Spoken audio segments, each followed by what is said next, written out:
Et lorsque nous regardons la parole de Dieu et nous regardons la vie de prière des chrétiens, parfois on voit une inadéquation.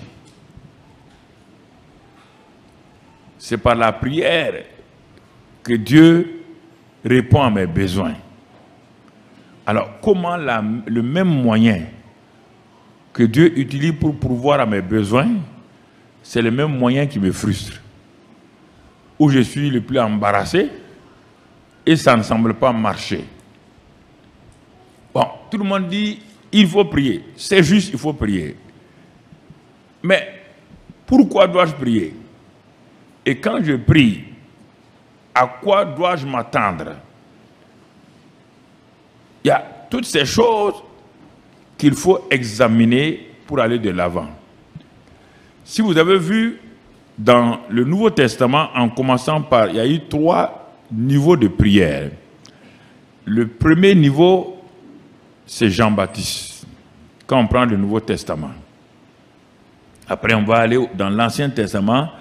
J'ai dit que le Nouveau Testament éclaire l'Ancien Testament. Si on n'a pas compris qu'est-ce que le Nouveau Testament, qui est la réalité, il est difficile de comprendre l'ombre. Vous ne pouvez pas comprendre l'ombre de quelqu'un. Quand vous voyez l'ombre de quelqu'un, vous voyez une ombre. Mais est-ce que la personne est un clair? Elle est un noir? Est-ce qu'elle a 1,50 m ou 2 mètres? Est-ce qu'elle est comment? Tu ne sais pas. L'ombre ne peut pas décrire quelqu'un. Tu n'as vu que son ombre. L'ombre est floue. Ça, c'est l'Ancien Testament. Mais quand tu es habitué à voir quelqu'un régulièrement, alors tu vas faire une association entre lui, la réalité de l'homme, et son ombre. Les deux sont liés. Mais il n'y a pas d'ombre sans réalité. Si tu vois l'ombre d'un manguier, c'est que le manguier existe dans la réalité. Tu ne peux pas aller sur l'ombre du manguier pour prendre les fruits. Tu peux voir les fruits qui sont dessinés sur le sol ou sur le mur, mais tu ne peux pas aller attraper ce fruit-là. Ce n'est pas une réalité. Et il faut que tu ailles au manguier. Donc, c'est ainsi. Il dit que l'Ancien Testament nous a été donné pour nous révéler ce qui va venir. Et ce qui est venu maintenant, on part de là pour comprendre ce que l'ombre disait avant. Et il en est ainsi de la prière. Alors, pour comprendre la prière, le premier niveau, j'ai dit dans le Nouveau Testament en particulier, c'est la vie de Jean-Baptiste. Jean-Baptiste était un homme particulier. C'est Dieu qui a dit à Gabriel, l'ange, d'aller annoncer au père Zacharie de Jean-Baptiste qui va lui donner un enfant spécial. Même le nom a été choisi par Dieu. Le ministère a été choisi par Dieu. Et que l'enfant sera rempli du Saint-Esprit dès le sein de sa mère. Tout cela s'est accompli. Donc il est sorti de l'ordinaire. En ce temps, Israël se débattait. Il n'y avait plus la réalité de Dieu. Parce qu'il y a entre Malachie et Jean-Baptiste 400 années où c'était le vide. C'est pourquoi les scribes se sont vraiment multipliés. Les pharisiens se sont multipliés. Mais on ne voyait rien. Quand Jean-Baptiste a apparu, son message frappait les gens. Sa manière de prier attirait les gens. Et plusieurs personnes sont devenus ses disciples. Il leur a appris à prier. Et cette prière qui semblait être une prière excellente, quand Jean-Baptiste était seul avec ses disciples et qui produisait des fruits, deuxième personnage qui va apparaître, c'est Jésus. Alors, ceux qui étaient avec Jean-Baptiste se sont tournés tous vers Jésus. C'est Jean-Baptiste qui leur a dit d'aller voir, voici l'agneau de Dieu, d'aller. Lui, il est venu uniquement pour révéler l'agneau de Dieu au monde. Il n'est pas venu pour lui-même. Donc, vous comprenez. Jean-Baptiste est venu pour Jésus. Jésus est venu pour révéler le Père. Et le Saint-Esprit est venu révéler Jésus. Si tu ne comprends pas, tu as des problèmes. Chacun révèle l'autre. Quand Jésus est sur la terre, il révèle le Père. Il ne parle pas de lui-même. Sauf qu'il dit, je suis le chemin, mais c'est toujours pour aller au Père. Quand il dit il y a quelque chose, c'est par rapport au Père. Quand le Saint-Esprit est venu, c'est par rapport à Jésus. Mais regardons la prière. Donc, Jean-Baptiste a enseigné, les gens étaient contents. Par rapport aux prières des pharisiens, des scribes, ils avaient fait un progrès. Mais quand Jésus est apparu, et que les disciples de Jean-Baptiste ont suivi Jésus, au bout de quelque temps, ils ont vu comme si la prière de Jean-Baptiste là était simplement une ombre. Ah, ils ont dit, mais cet homme qui est là, ce jeune homme là, mais quand lui il prie là, on est avec lui, parce que les disciples de Jésus vivaient avec lui. Quand il prie en secret, dans son lieu secret, on l'entend. Quand il sort, on voit des résultats. Donc ils ont dit, ah, il y a une relation étroite entre sa vie de prière et les résultats sur le terrain. Alors ils sont venus humblement, ils ont envoyé un d'entre eux, qui un jour Jésus a fini de prier, il s'approche humblement de Jésus, il dit, Seigneur, enseigne-nous à prier comme Jean l'a enseigné à ses disciples. Nous avons eu un niveau 1 de prière par Jean-Baptiste. Mais on voit le niveau 2 de prière avec toi. Donc, enseigne-nous, nous aussi, nous voulons être performants dans notre vie de prière. Mais qu'est-ce qui a rendu la vie de prière de Jésus performante? C'est le Saint-Esprit qui habite en lui. Avant que le Saint-Esprit n'habitasse en lui, on n'a pas vu Jésus. On a vu que le charpentier. On ne nous a jamais dit comment il priait. On ne nous a jamais dit qu'est-ce qu'il faisait. On n'a jamais parlé de sa vie, sauf à l'âge de 12 ans où on a enlevé un rideau. Mais quand le Saint-Esprit est venu, sa vie privée là, a été rendue publique. Et le ministère portait du fruit et les gens voyaient des résultats. Et c'est ensemble que Jésus leur a appris comment prier à travers notre Père. Donc dans Matthieu 6 et tout, on voit tout cela, il leur a appris ça. Mais Jésus savait que malgré cette prière qu'il leur a apprise là, cette prière ne sera pas efficace tant que le Saint-Esprit ne viendra pas. Donc dès qu'il a passé le bâton de relais donc, au Saint-Esprit, les disciples se sont rendus compte que ce qu'ils ont appris avec Jésus là était bien. Ça, c'est le niveau 2 de la prière.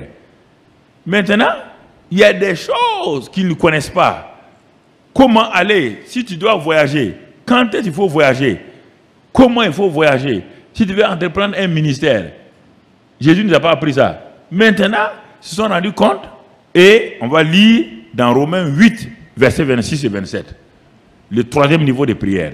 Et c'est dans ça que nous allons rester pour que nous puissions avoir une vie de prière efficace par le Saint-Esprit. Romains 8, verset 26. Il est dit ici, de même, aussi l'Esprit nous aide dans notre faiblesse, car nous ne savons pas ce qu'il nous convient de demander dans nos prières. Mais l'Esprit lui-même intercède par des soupirs inexprimables, et celui qui sonde les cœurs connaît quelle est la pensée de l'Esprit, parce que c'est selon Dieu qu'il intercède en faveur des saints. Ça, c'est le troisième niveau de prière dans lequel nous devons fonctionner aujourd'hui. Et dans ce niveau de prière, on attire, le Saint-Esprit attire notre attention sur quelque chose de précis.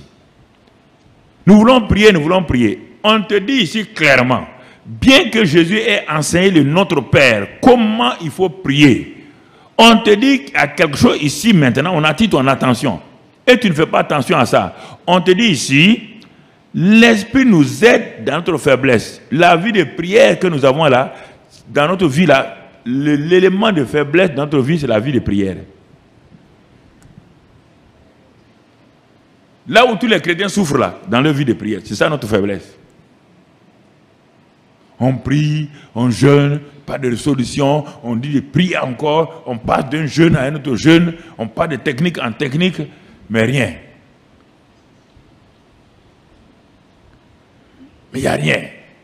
Et on est obligé de dépendre maintenant de certaines personnes qui vont faire leur beurre sur notre dos. Viens, moi je vais prier pour toi, viens. Mais et ta vie de prière personnelle? Comment un homme peut dépendre d'un autre homme, même pour acheter une voiture dans sa maison? Il peut pas, Dieu ne peut pas l'exaucer. Il faut qu'il aille à une réunion de prière, que quelqu'un lui demande de déposer de l'argent, il va prier. Comment tu peux avancer comme ça? Ta vie personnelle dépend d'un homme. On te dit, dans ta faiblesse, dans ma faiblesse, il y a quelqu'un qui est venu habiter en moi et en toi. Et on te dit, il est venu faire quoi? Il est venu parce qu'il sait que le point le plus faible de notre vie, c'est l'inexaucement de nos prières. Et ça décourage tout le monde. Il dit, Saint-Esprit te dit, nous ne savons pas ce qu'il nous convient. On n'a pas dit nous ne savons pas prier. Hein? Écoutez très bien, pas modifier la parole de Dieu.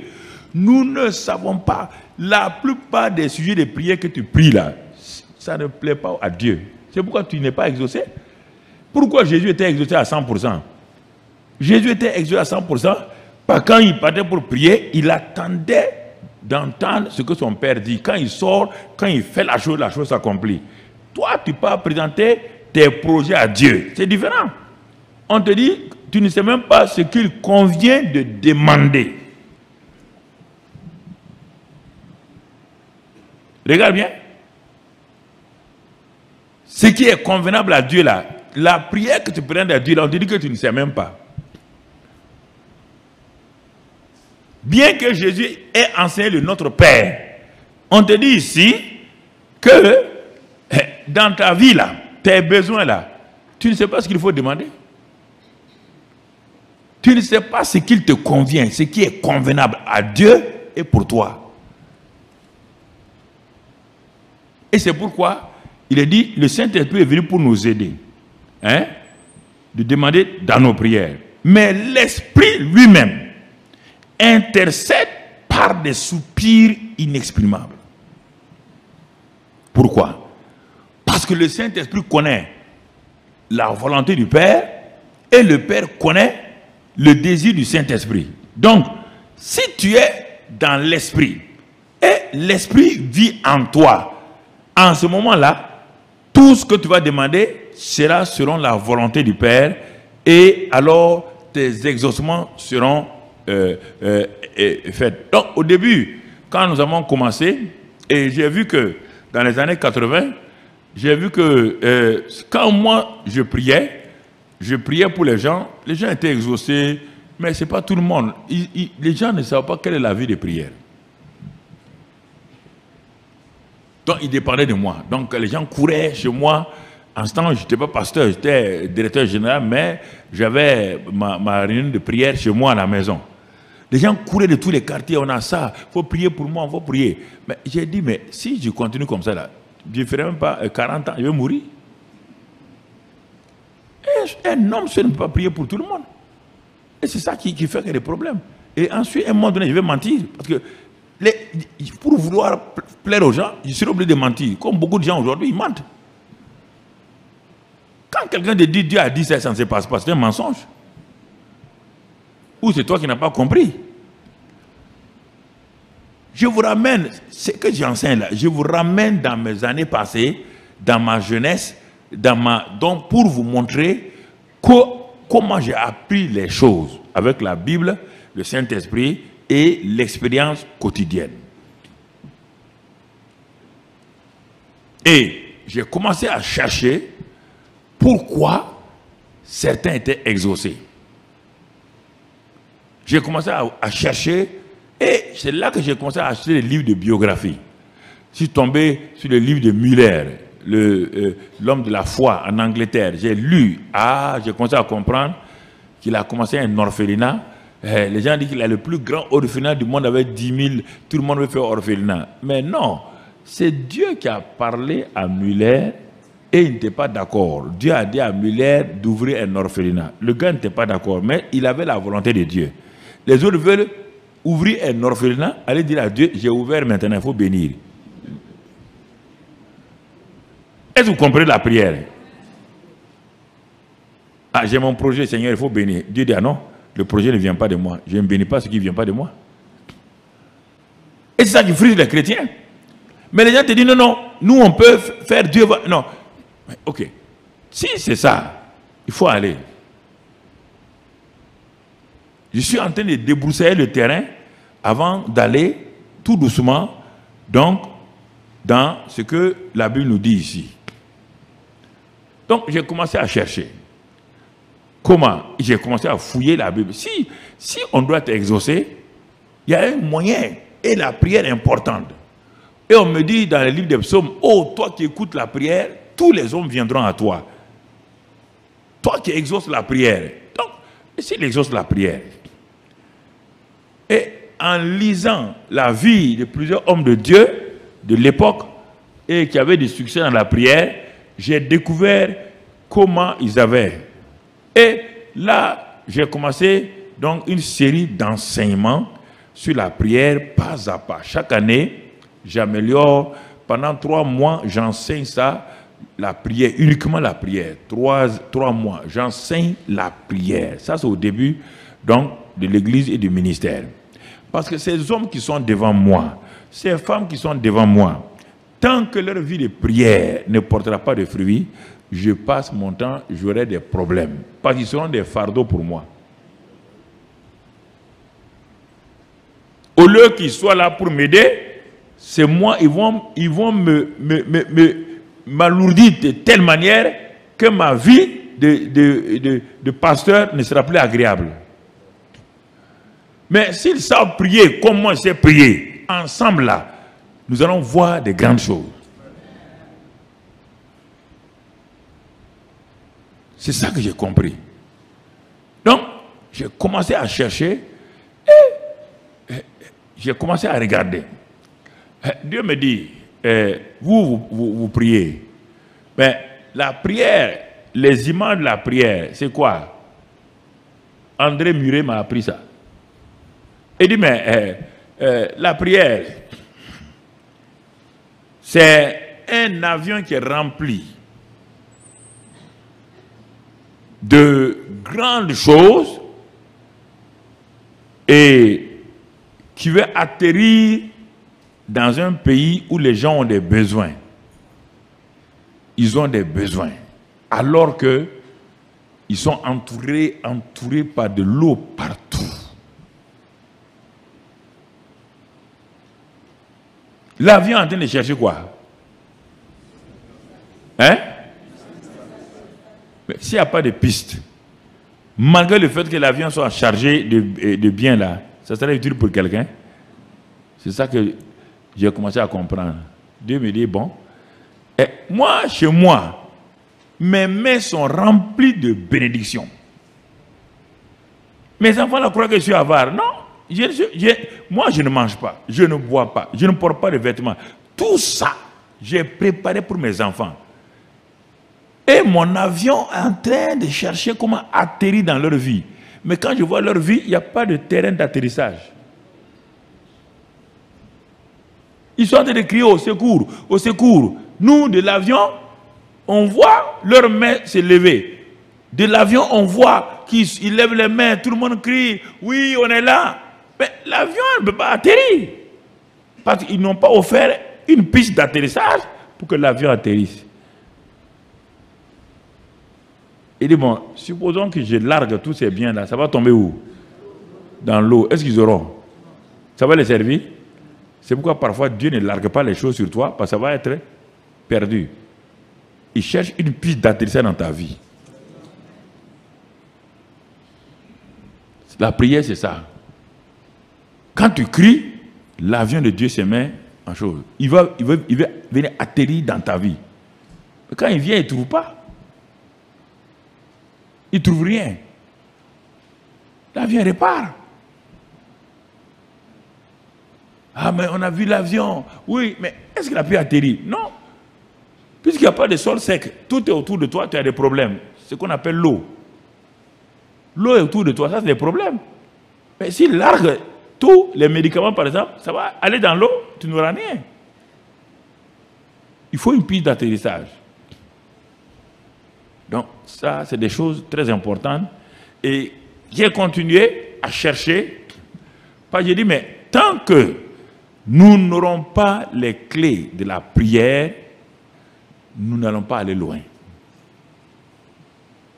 Et jusqu'au jour où le Seigneur a commencé à me parler d'un principe. Il dit le PSP. J'ai cherché. Quand on cherche, on trouve. Et Dieu dit, mets en place un partenariat spirituel de prière. PSP.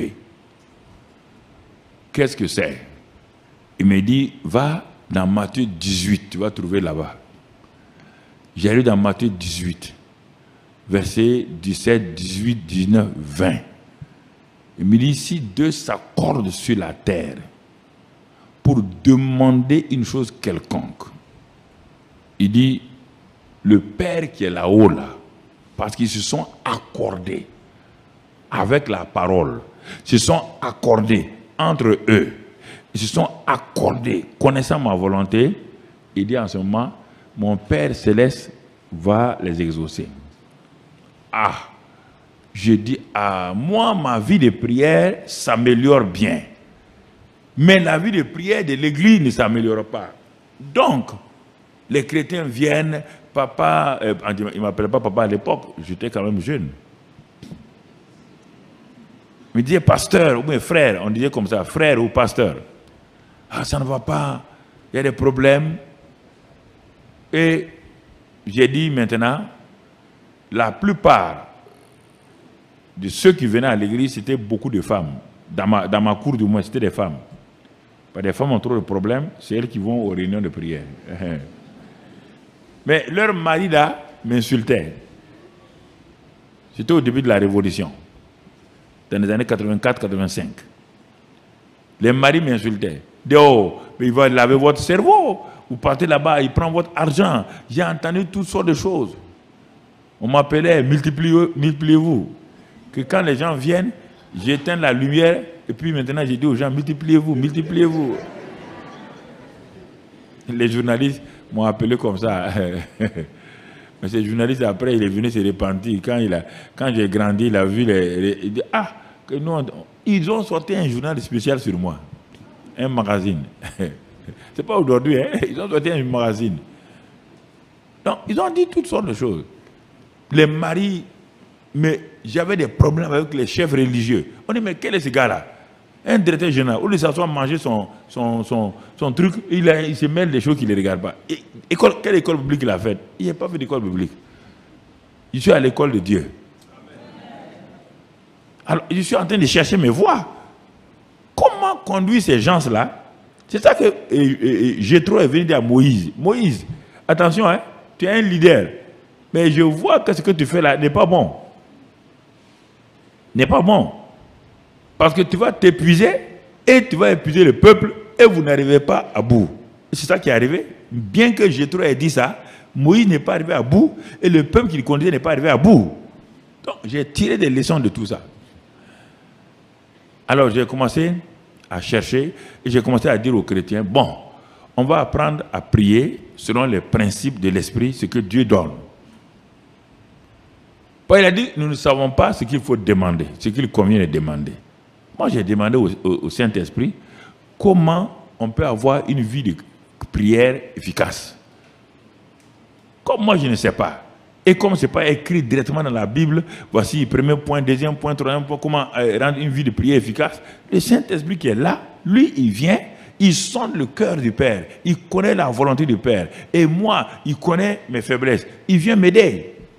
J'ai dit aux chrétiens, Dieu m'a dit de mettre en place le PSP. Il dit, l'église sera divisée en groupes de deux. Chacun aura un partenaire. À la maison, si votre mari est converti, ma fille, tu seras partenaire avec ton mari là-bas, mais à l'église aussi, tu peux avoir une partenaire, une sœur partenaire. Ça, c'est un. Tout le monde doit avoir un partenaire de prière. Un. Deuxièmement, si vous avez un partenaire de prière, voilà ce que vous allez chacun acheter un cahier. Un cahier.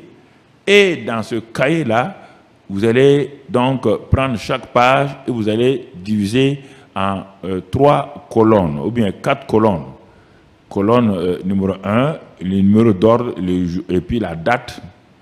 Ensuite, le sujet de prière présenté. Et ensuite, l'exaucement. Donc, vous entendez? Donc, par ordre. Donc, voici telle date-là, voici nos sujets de prière. Et aussi, l'autre colonne, voici l'exaucement. Là, vous verrez si votre vie de prière est bonne ou pas. Il ne s'agit pas d'aller dire on a prié. Et la colonne d'exaucement est vide là. Donc, ça veut dire que vous faites du bruit. Ce n'est pas la prière. La prière, on doit être exaucé. Ah. Donc, les gens, leur manière de prier a changé. Ils ne vont plus aller... le pasteur nous a dit que dans la colonne là, j'ai dit, bon, on va voir, d'ici 1 ou 2 mois, on va voir les premiers résultats. Donc, les gens ne partaient plus pour prier. Ils ont commencé à faire quoi? Ils ont commencé, leurs besoins sont dans la colonne de gauche là, et ils cherchaient, je leur ai dit, quand vous avez un besoin, vous devez chercher maintenant les écritures sur lesquelles Dieu dit qu'il a pourvu à ses besoins.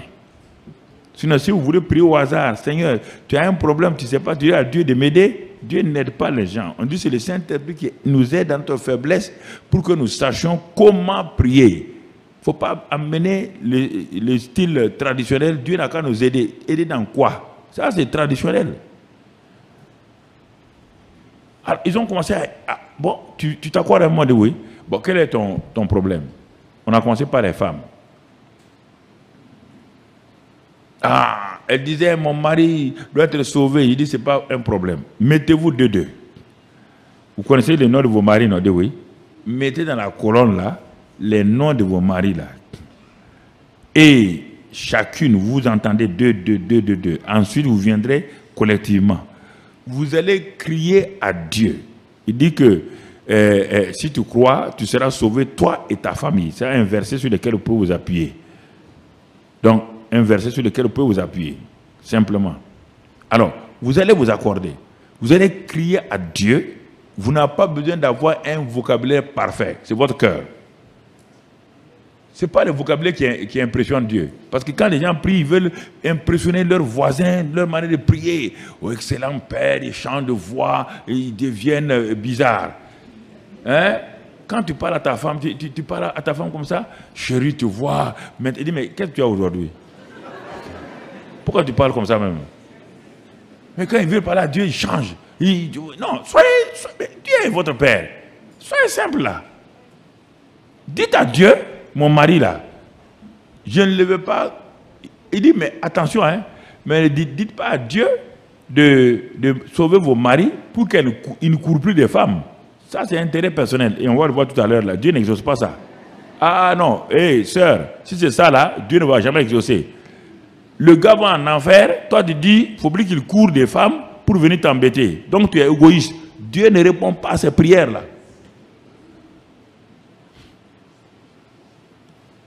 On va arriver tout à l'heure. Au bout de 2 mois, j'ai dit, bon, amenez vos cahiers. On n'était pas très nombreux. Allez, tel partenaire là, levez-vous, venez me dire ce que vous avez eu. Et il dit, ah, la première semaine c'était difficile, hein? On ne sait même pas comment il faut prier. Il dit, ah, c'est ça. Vous dites, on va prier. Quand on vient à l'église, là, quand moi je vous connais la prière, c'est facile, c'est moi qui vous conduis. Quand il dit, maintenant on va prier pour telle chose. Alléluia. Mais maintenant vous êtes seul là. On dit, priez pour vos maris là. Mais quand ils ont continué, 2 mois, 3 mois, 4 mois, les maris qui étaient hostiles, il y a un, je prends son exemple, parmi les maris là, qui était celui qui se moquait de moi le plus. Il disait à sa femme, votre gars là, il lave les cerveaux. Comme un DG, au lieu de s'asseoir tranquillement en train de ramener les femmes des gens, on ne sait pas qu'est-ce qu'il fait avec eux là-bas. Donc, toi, qu'est-ce que vous faites là-bas? Quand les femmes ont commencé à prier pour leur mari, il a commencé à dire, mais qu'est-ce qu'il vous dit même là-bas? dis-moi ce qu'il vous dit. La femme dit, il dit, ah, on dirait que c'est logique. Hein? Ce qu'il dit là, on dirait ça. On dirait que c'est logique. Bon, la femme est venue dire aux autres là, continuez à prier. Dieu est en train de faire quelque chose dans mon mari. Il est en train de faire quelque chose dans mon mari. Maintenant, il a dit, bon, je vais t'amener te déposer à la porte, mais je n'entre pas. La femme a dit, il n'y a aucun problème. Et je viens te chercher à 21h. La femme dit, non, vraiment, tu es un bon mari. Elle est venue dire au groupe là, il a dit qu'il vient à la porte. Comme il est à la porte, il va rentrer. Elles ont continué. Et puis un jour, il dit, bon, comme je n'ai pas beaucoup de programmes aujourd'hui, je vais t'accompagner, mais je m'assois derrière. Hein. La femme dit, il n'y a pas de problème. Il n'y a pas de problème. Assois-toi derrière. Assois-toi derrière. Et mon frère, on a continué comme ça. Et j'ai fait une réunion pour les hommes d'affaires de plein évangile. Il est venu comme il est venu se convertir là-bas. Il est un de nos diacres principaux aujourd'hui. Donc, c'est ainsi que tous ceux qui se moquaient là, un à un, les femmes ont dit un. C'est comme ça la prière. Il dit oui, c'est comme ça. Donc, vous voyez, vous êtes en train de faire des percées. Bon, maintenant, au lieu de venir me dire tout le temps, il faut prier pour mon mari, prier pour mon mari. Elles ont pris le fardeau elles-mêmes, non? Et moi, je suis libre maintenant de prier pour les faire avancer. Mais si vous venez mettre vos problèmes sur le pasteur, le pauvre type, vous allez l'enterrer. Certains disent c'est mon mari, d'autres disent ce sont mes enfants, d'autres disent c'est mon travail, d'autres disent c'est ma belle-mère. Tout ça sur le pasteur. Quand vous allez le voir, est-ce que vous allez le reconnaître? Le gars est sous un abri de choses. Mais quand toi tu es exaucé, tu n'es pas content? Ah, Dieu m'exauce? Oui, Dieu t'exauce. Ah bon? Dieu écoute ma prière à moi? Oui! Ce n'est pas le pasteur seulement. Qui vous a dit ça? Et votre vie s'améliore. Et tout de suite là, vous avez le courage d'aller témoigner aux gens. Mais si Dieu ne vous exauce jamais, vous allez dire, mais si je vais aller parler aux gens, Dieu dit quoi? Si je prie, moi-même Dieu ne m'exauce pas, je vais leur dire quoi? Donc c'est pourquoi tu as peur d'aller. Voici comment j'ai commencé. Et c'est en ce moment-là, le partenariat spirituel de prière s'est développé. Les gens se sont développés et ainsi de suite, etc. Pour tous les sujets maintenant. Ils n'ont plus besoin de venir me voir. Ils s'en vont en partenariat. Je donne, bon, on va faire telle chose. Allez, les partenaires, chacun n'a qu'à aller prier pour ça. Et je vois que ça m'a aidé, ça m'a soulagé pour que j'aille de l'avant. Ça, c'est donc la prière, l'école de la prière du Saint-Esprit. Ce n'est pas écrit dans la Bible, mais il est dit, comme je ne sais pas ce qu'il convient de demander, j'ai demandé au Saint-Esprit, il a commencé à m'éclairer. Ça, c'est le premier niveau. Alors, donc, regardons quelques caractéristiques générales donc, de la prière efficace donc, pour qu'on puisse comprendre ces choses-là. Jean-Baptiste a enseigné, Jésus a enseigné et le Saint-Esprit nous enseigne. C'est le troisième niveau. Allons, retournons maintenant, comme on a parlé de la prière, de ça, on va partir à l'Ancien Testament pour voir si eux aussi avaient compris la prière, s'ils avaient compris l'importance de la prière. Donc, vous voyez là, s'ils ont compris, on va aller dans 1 Roi 18. Quelqu'un va nous révéler la prière, une des caractéristiques de la prière. 1 Roi 18, verset 36, il s'appelle Élie. Il va nous montrer quelque chose d'important. 1 Roi, donc 18, verset 36.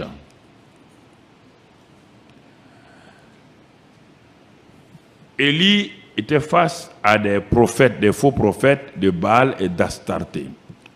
Le peuple ne savait plus à qui se fier.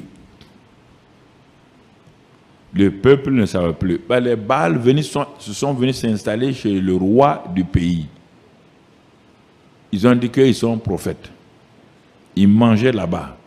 Le peuple a dit, si un roi oint, tous les rois d'Israël sont oints. Si un roi oint dit que ce sont les Baals là qui sont les prophètes, ce sont les Astartés là qui sont les prophètes.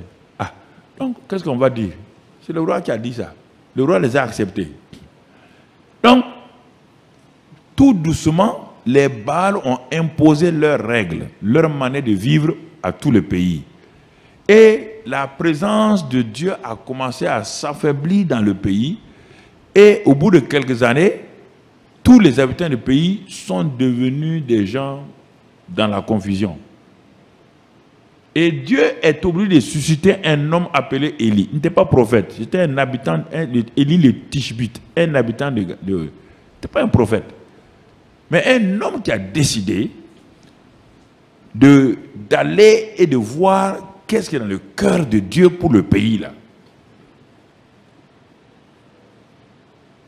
La Bible dit que l'Éternel promène ses regards sur tout un pays, cherchant qui il va trouver. Quelqu'un qui va tenir à la brèche, dans la discrétion. Mais pas les gens qui remplissent les journaux des prophéties, de ceci ou cela. Non. Élie dit, lui il est prêt. Il est parti se coucher dans la présence de Dieu. Comme j'aime le dire, il a mis sa tête sur la poitrine de Dieu pour savoir quel est le battement du cœur de Dieu pour sa nation.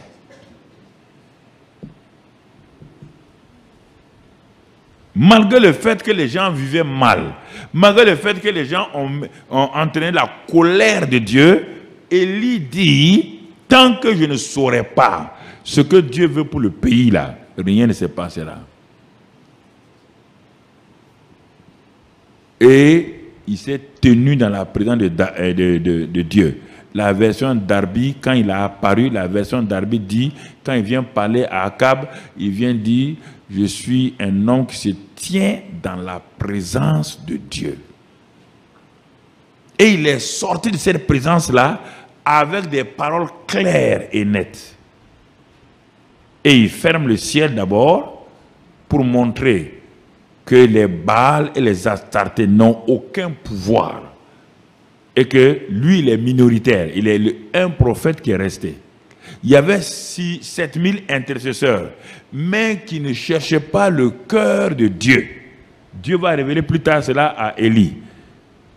7000 intercesseurs qui n'influençaient pas le pays. Ils intercèdent des groupes d'intercession partout, mais on ne sait pas pourquoi.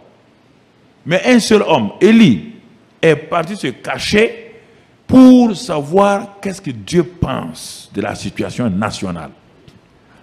Quand il sort, il dit les choses. Mais la pluie s'est arrêtée 3 ans et demi.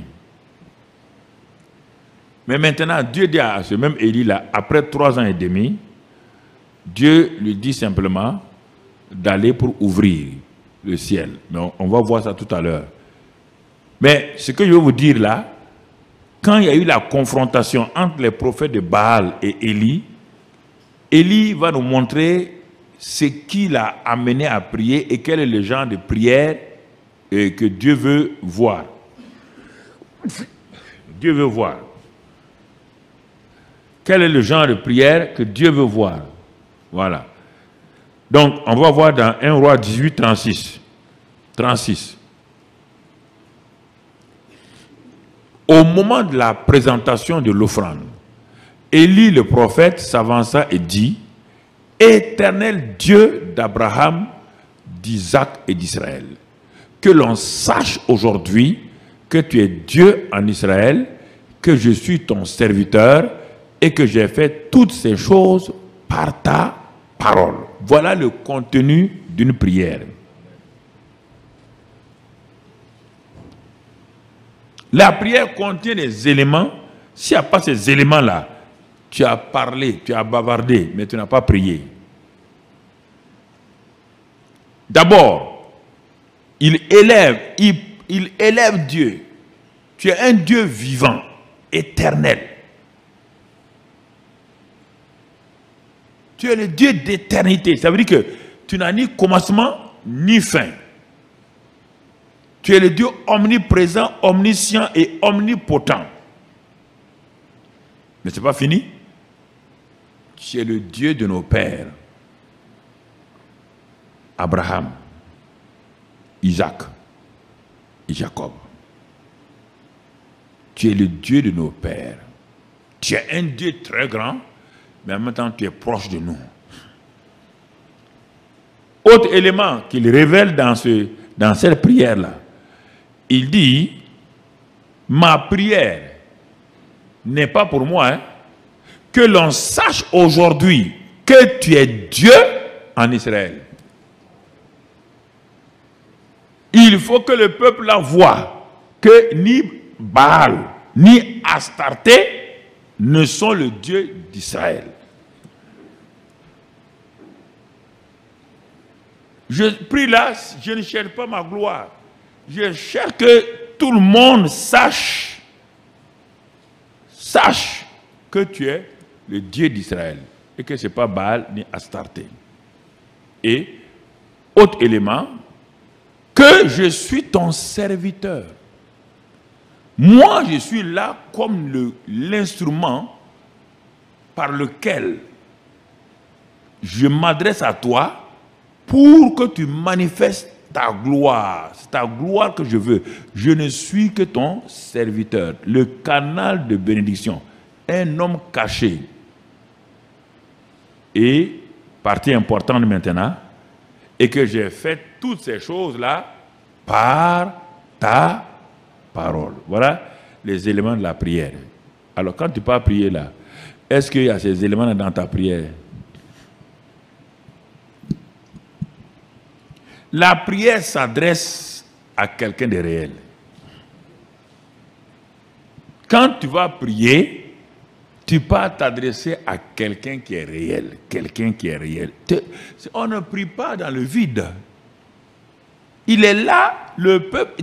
Il y avait 3 groupes de gens. Le roi Akab est là, avec les prophètes de Baal et d'Astarté.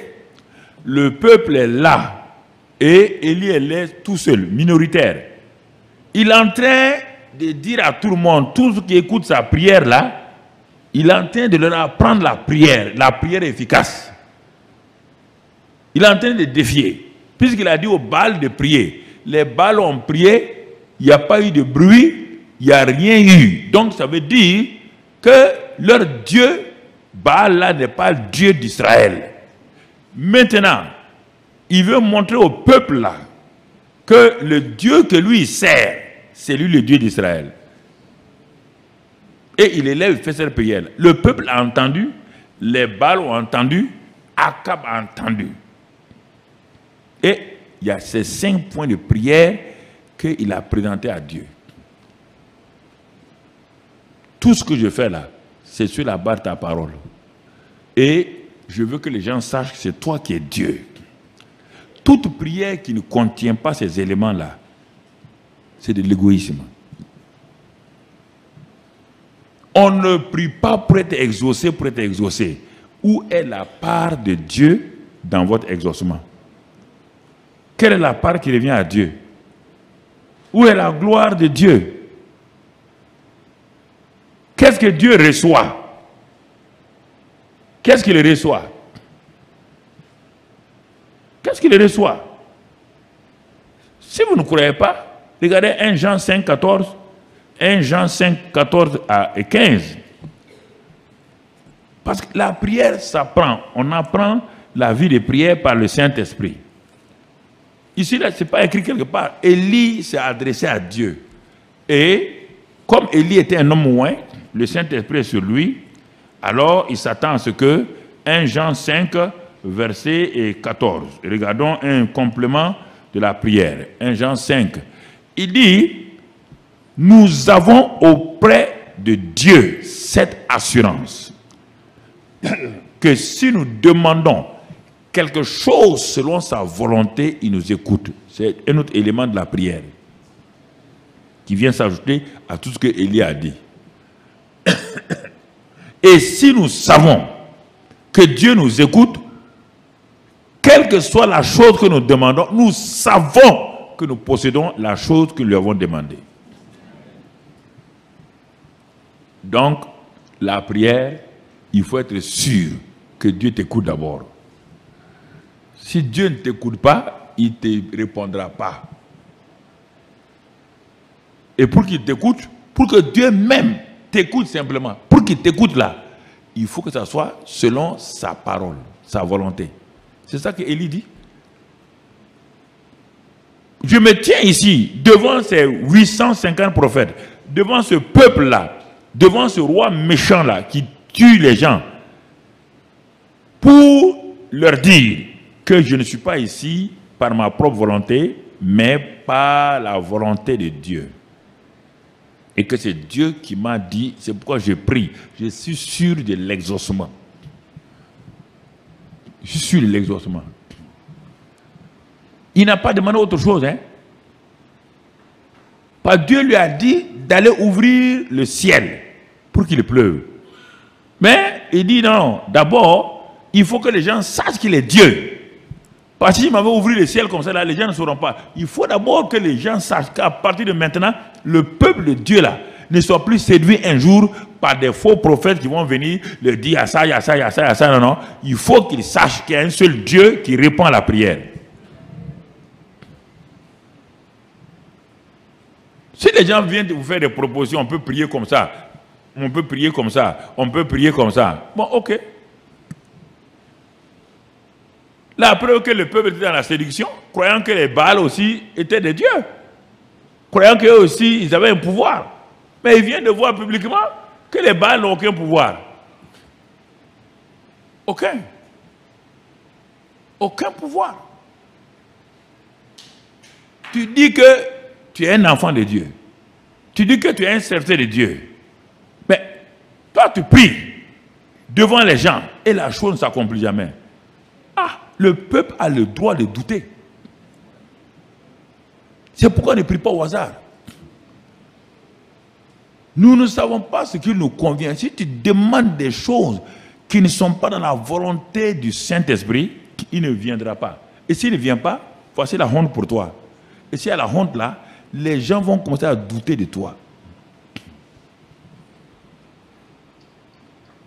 Ils vont commencer à douter de toi. Ne te laisse pas pour parler. Pour parler. Les gens ne sont pas bêtes. Ceux qui sont devant les pasteurs là, ce sont des gens intelligents. Ce sont des gens diplômés. Ce sont des gens qui ont une sagesse. Ils viennent te faire confiance parce que tu dis que tu es homme de Dieu. C'est la seule chose entre eux et toi. Sinon, ce n'est pas leur niveau. Ils n'ont plus le niveau que toi. Si des grandes personnes viennent t'asseoir, toi, tu n'as même pas certificat d'études primaires. C'est qu'ils savent que tu as une position en Dieu supérieure à leur position. Alors, il faut que tu démontres que Dieu t'écoute. Ah oui. Ah, sinon moi je m'en vais. Je viens devant toi, toi tu pries à jamais d'exaucement, tu pries à jamais d'exaucement, je ne reste pas. Pourquoi je vais rester? Ça c'est carnaval dodo. Ah non, non, non. Ah, ça, je vais rester pour faire quoi? Ah oui, reste là. Je vais rester pour faire quoi? Je suis là dans ton église. J'ai demandé mari, 5 ans, je n'ai pas de mari. J'ai demandé travail, 5 ans, je suis au chômage. J'ai demandé même à manger, je n'ai pas à manger.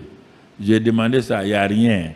Tous les jours, on prie sur moi, on prie sur moi, on prie sur moi, on prie sur moi, on prie sur moi. Mon ami, est-ce qu'on ne va pas voir ton affaire là? Est-ce que c'est réel? Mais oui, c'est pourquoi il faut enseigner les gens d'abord. Sinon, tu te fais prendre dans des pièges. Hein? Parce que les jeunes là, ils disent, venez, venez. Quand les gens viennent là, les gens vont venir. Mais au bout d'un an, ils vont dire, ah, le petit là, ah, vraiment, bon. Ils vont commencer à douter. Il faut enseigner les gens. Il faut responsabiliser les gens. Élie est en train d'enseigner le peuple. Il veut les rendre responsables de leur relation avec Dieu. Et c'est pourquoi 1 Jean 5 l'a dit. Et quand j'ai introduit ce passage de 1 Jean 5, 14, 15 là, j'ai prêché sur ça avec d'autres choses 3 mois. J'ai découpé ça en morceaux. Nous savons que Dieu nous écoute. Que Dieu nous écoute. Donc Dieu écoute les gens. Mais quelles sont les conditions pour que Dieu m'écoute? il y a la différence entre entendre et écouter. Dieu entend beaucoup de choses, mais il n'écoute pas. On confond les deux verbes. Hein. Entendre là, ça c'est le son, le tympan de l'oreille qui capte. Il y a plein de... Quand tu sors tout de suite là, tu entends beaucoup de bruit, mais tu ne les écoutes pas. Pas confondre entendre et écouter. Et Dieu entend nos prières. Il entend tes prières, mais il ne t'exauce pas. Entre entendre et écouter, c'est deux choses différentes. Tu peux entendre beaucoup de voix ici, mais tu n'écoutes qu'une seule. Les autres là, ça ne t'intéresse pas. Il écoute. Il faut bien comprendre. Quand on étudie la Bible, il faut bien comprendre. Dieu nous écoute. C'est-à-dire que l'attention de Dieu est fixée sur nous. Toute son attention, ses oreilles sont fixées sur nous. Son cœur est fixé sur nous. Quand la suite du verset, le soir le verset là, il nous écoute pour les choses que nous demandons, toujours dans un Jean là, il dit que l'autre verset qui suit, si nous savons la chose que... Non, le verset 14. Nous avons auprès de lui cette assurance que si nous demandons quelque chose selon sa volonté, il nous... Ah, il nous écoute quand? Ah. Sinon, il nous entend, hein, mais il ne nous écoute pas. Il faut voir la différence. Hein. À un moment, je suis parti prier, Dieu a entendu. Il a entendu, il n'a pas écouté.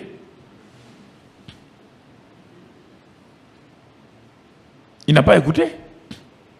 Ah, on a prié. Non, il n'a pas écouté, il a entendu, mais il n'a pas écouté.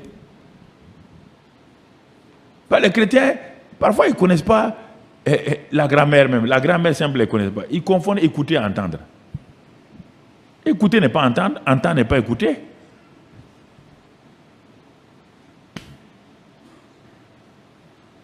Écouter, c'est la personne, toute son attention, tout est fixé sur ce que tu es en train de dire. Ça l'intéresse. Ce qui intéresse Dieu, c'est quand tu demandes selon sa volonté. Et sa volonté, là, c'est sa parole.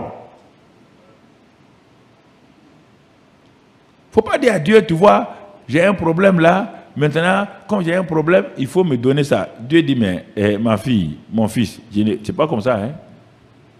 Dis-moi, pourquoi je dois te donner? Tu connais ma volonté dans ce domaine-là? Non. Tu vois, il y a des choses qu'il faut apprendre. Et c'est pourquoi depuis 20 ans, je suis sur les mêmes thèmes. Chaque année, les mêmes thèmes. Chaque année, les gens disent, mais pourquoi ils restent longtemps? Il dit, mais attends, tu vas voir. Quand je vais enraciner ces gens-là, ils seront des baobabs. Si vous trouvez la vidéo utile, aimez-la et n'oubliez pas d'appuyer sur la cloche de